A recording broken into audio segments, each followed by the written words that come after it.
And welcome to the Philip Cochran channel. Viewers, please like, subscribe, share, and comment. It helps this channel grow, and it helps me bring you these great videos that we all love. So we've got another flight here. I guess this is flight number 7, 8. I have to check for the Warthog here. The E-Flite 1.1, or it's a 1.2 meter, I think it is. Some flaps on. Let's go.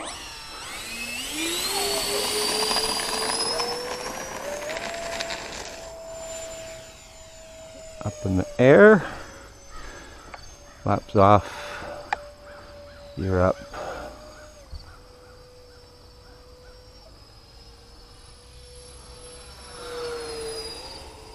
We'll try and keep her close this flight so you guys can get a good look at it. Don't want to be too high.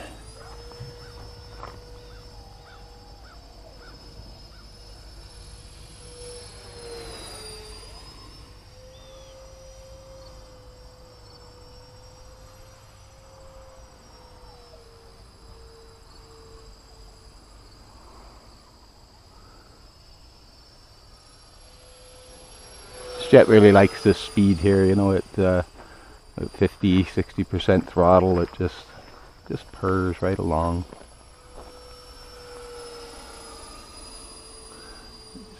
Out hunting.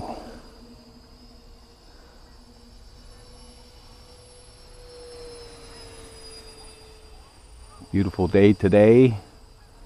Look at that sky. It's like just crazy. The clouds.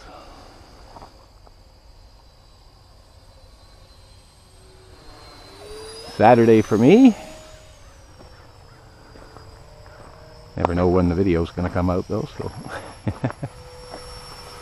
I mean, there's lots of times I film and put the video out that night, but there's other times it might be from 3 weeks ago or something, I don't know, right? You know, so but they're usually pretty recent.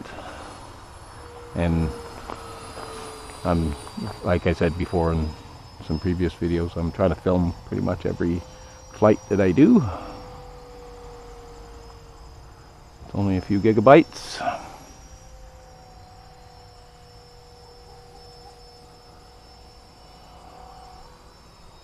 Have some nice footage.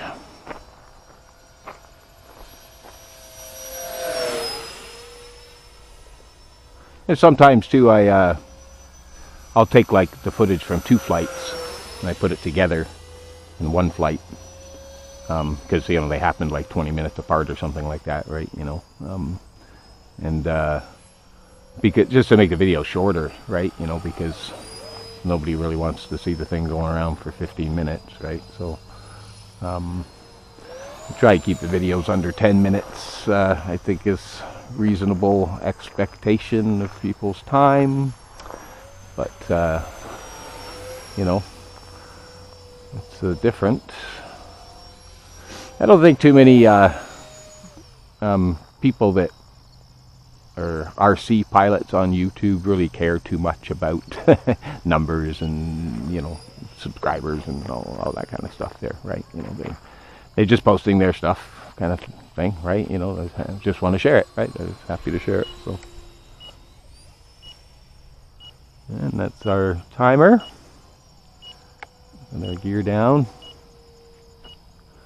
Wind's almost died right down, so we can come in kind of any way we want right now.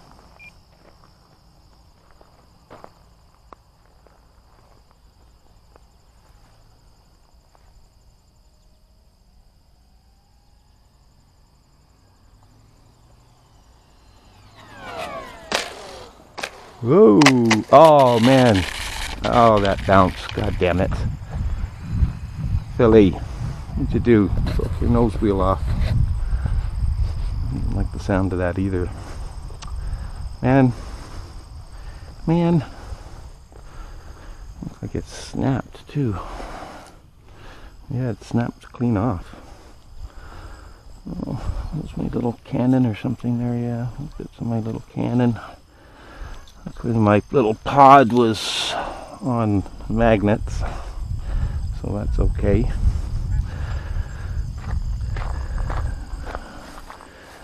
Well, it could have been a lot worse. I don't know why I didn't just kind of push it down when it bounced that first time. Let's see. Yeah, so there you go. It's it broke my little cannon here on the nose. That should be easy to glue back on, but it snapped the rod right there, right? So I'm gonna have to find a new rod, which shouldn't be a problem. I'll find something the right diameter for that, and we'll be back in the air in no time. Not today though. And you can see what I did here with the pod.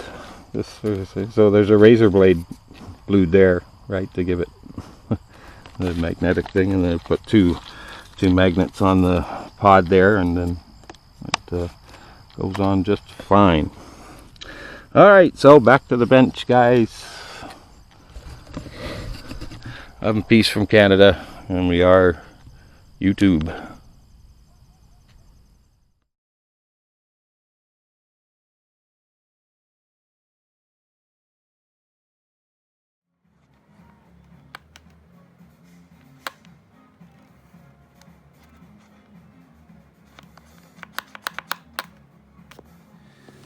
Okay, so once you split the servo housing, you can get this aluminum cast piece out, and you can see that the pin is going to come right out of there. You can see the snap ring on the bottom of it there now, so just do that.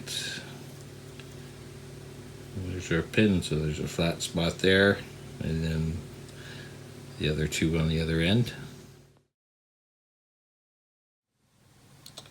Okay, it's glued back together. This is just so I can get the length and the orientation right, because it's got two flat spots there and then another flat spot like 90 degrees from it there. You can see the glue joint.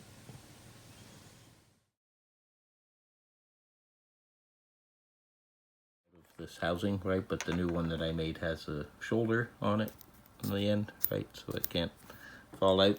And you can't have anything stick out too much from this housing because you don't have a lot of room for clearance in there, right? So that's why they had the snap ring thing in there, right? So I just got to grind the flat spots on it, and I'm sure this is going to work fine.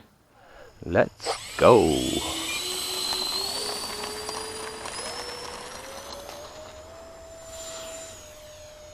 She's up in the air.